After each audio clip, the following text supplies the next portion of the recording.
Hello everyone, in this video we will study about lysosomes. Christian Didorf in 1949 to 1955 isolate a class of particles which had a higher content of acid phosphatase and other hydrolytic enzymes. Christian de Duve ने 1949 से 1955 में एक ऐसा particle isolate किया था जिसमें जो phosphatase था और हाइड्रोलाइटिक एंजाइम्स थे, उनका जो कंटेंट था वो बहुत ज़्यादा हाई था. These particles ranges from 0.2 to 0.8 UM. इनका साइज़ इतना था. These are absent from the prokaryotes. ये प्रोकारियोट्स में एब्सेंट होते थे but present in eukaryotic animal cell. लेकिन यूकारियोटिक एनिमल सेल में ये प्रेजेंट होते थे. Some fungi, some protista etcetera are meristematic plant cells. ये प्लांट सेल्स हैं. These are less common in plants. ये जो प्लांट्स में लेस कॉमन होते हैं. स्ट्रक्चर क्या था लाइसोसोम्स का? It contains hydrolytic enzymes. इसमें हाइड्रोलाइटिक एंजाइम्स प्रेजेंट होते हैं. Involves in intracellular digestion that break down. इनमें इंट्रासेलुलर डाइजेशन होती है जो तोड़ देती है प्रोटीन, कार्बोहाइड्रेट्स और न्यूक्लिक एसिड्स को. ठीक है. They maintain highly acidic pH in its interior. मतलब वो अपनी बॉडी के अंदर high pH, slightly acidic pH रखते हैं. A pH at which lysosomes and enzymes are maximally active. ऐसी pH रखते हैं कि जिसके अंदर जो एंजाइम्स हैं और लाइसोसोम्स हैं वो बहुत एक्टिव रहें. The content of lysosomes are isolated from the cytoplasm by lysosomal membrane to keep the pH distinct from the neutral pH of cytoplasm. जो लाइसोसोम्स का कंटेंट है वो साइटोप्लाज्म में से आइसोलेट किया जाता है लाइसोसोमल मेम्ब्रेन के अंदर. क्योंकि ताकि उसकी जो pH है वो न्यूट्रल से थोड़ी सी एसिडिक हो पाए. The distinct pH optimum and compartmentalise of lysosome enzyme to prevent them from degradation the result of cellular content. और उनकी जो pH है वो ऑप्टिमम रखी जाती है ताकि वो डिग्रेडेड ना हो सके. Lysosomes are ruptured and in injured और डेड सेल्स. जो लाइसोसोम्स होते हैं वो इंजर्ड होते हैं रप्चर्ड और डेड सेल्स में. And release its cellular compounds. और अपने सेलुलर कंपाउंड्स को रिलीज करते हैं. ड्यू टू दिस प्रॉपर्टी, इस प्रॉपर्टी की वजह से लाइसोसोम्स को सुसाइड बैग्स बोला जाता है. Polymorphism in lysosomes. The most renewable physical characteristics of lysosome is their polymorphism of size. सबसे ज़्यादा इंपॉर्टेंट जो पढ़ने वाली लाइसोसोम्स की कैरेक्टरिस्टिक्स है वो है पॉलीमॉर्फिज्म. किसकी? साइज़ की और उसके स्ट्रक्चर की, नेचर की, मैट्रिक्स की. और ये हम पढ़ेंगे. जो लाइसोसोम्स होते हैं वो 4 टाइप्स के होते हैं.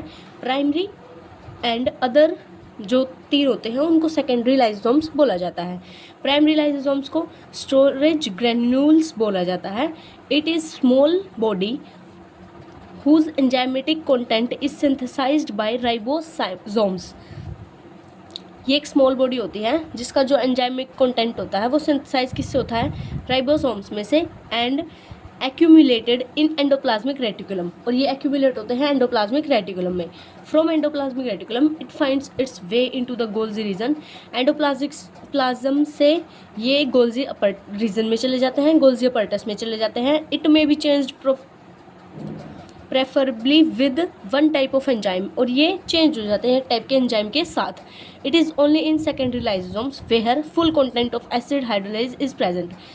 जो सेकेंडरी लाइसोसोम्स होता है सिर्फ उसके अंदर ही कंप्लीट जो कंटेंट होता है लाइसोसोम्स का वो प्रेजेंट होता है. बाकी प्राइमरी में किसी पार्ट में कुछ, जैसे एंडोप्लाज्मिक रेटिकुलम में कुछ होगा तो गोल्जी रीजन में कुछ होगा, वो चेंज होता रहता है.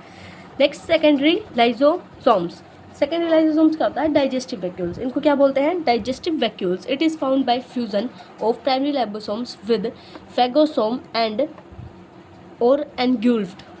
ये किससे फॉर्म होता है? जब प्राइमरी लाइसोसोम्स की फ्यूजन हो जाती है किसके साथ? फेगोसोम्स के साथ. The engulfed material is progressively digested by lysomatic enzymes. जो एनग्यूल्फ्ड मटेरियल था जिसके साथ लाइसोसोम्स फ्यूज करके सेकेंडरी लाइसोसोम बना रहा था वो डाइजेस्ट होता है किससे? लाइसोमेटिक एंजाइम थे. The digestion produce product of low और इस मोलिकुलर वेट. और इससे जो लो मोलिकुलर वेट का जो प्रोडक्ट है वो फॉर्म होता है। Next, residual bodies. If by any chance digestion is incomplete in secondary lysosomes, अगर बाय मिस्टेक सेकेंडरी लाइसोसोम्स में की जो डाइजेशन है वो इनकम्प्लीट रहती है तो उससे क्या फॉर्म होता है, रेसिडुअल बॉडीज फॉर्म होती हैं।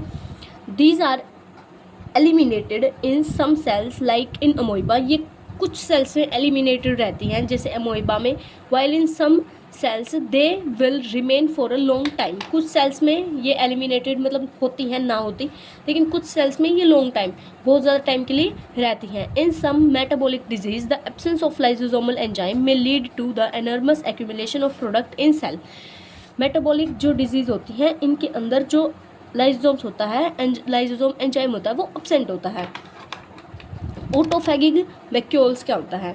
इन the case of lysosome contain a part of cell in a process of digestion. अगर जो लाइसोसोम है वो कंटेन करता है कोई भी पार्ट सेल का डाइजेशन के प्रोसेस में, जैसे mitochondria and a portion of endoplasmic reticular, या तो माइटोकॉन्ड्रिया ले लें या endoplasmic reticulum, a large number of vacuole are formed. इस प्रोसेस में क्या होता है, बहुत बड़े बड़े लार्ज नंबर, बहुत ज़्यादा वैक्यूल्स फॉर्म हो जाते हैं पैथोलॉजिक प्रोसेस से। This is the mechanism by which the cell can achieve the degradation of its own content. ये ऐसा प्रोसेस है जिससे जो सेल है वो अपना डिग्रेडेशन ऑफ अपने खुद के कंटेंट का डिग्रेडेशन कर पाता है। फंक्शंस क्या होता है लाइसोसोम्स के?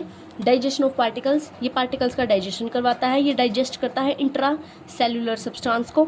ये इंपॉर्टेंट रोल प्ले करता है कोई भी पार्ट, किसी भी सेल के किसी भी पार्ट को रिमूव करने में या फिर पूरे डेड सेल्स को रिमूव करने में। एक्स्ट्रा सेलुलर डाइजेशन में हेल्प करता है, डिस्चार्ज करता है, हेल्प करता है ब्रेक डाउन फॉरेन पार्टिकल्स को ब्रेक डाउन करने में, डिसोल्यूशन करने में, structuring of surrounded sperms, concerning the fertilisation and bond digestion activities. Thank you very much you all.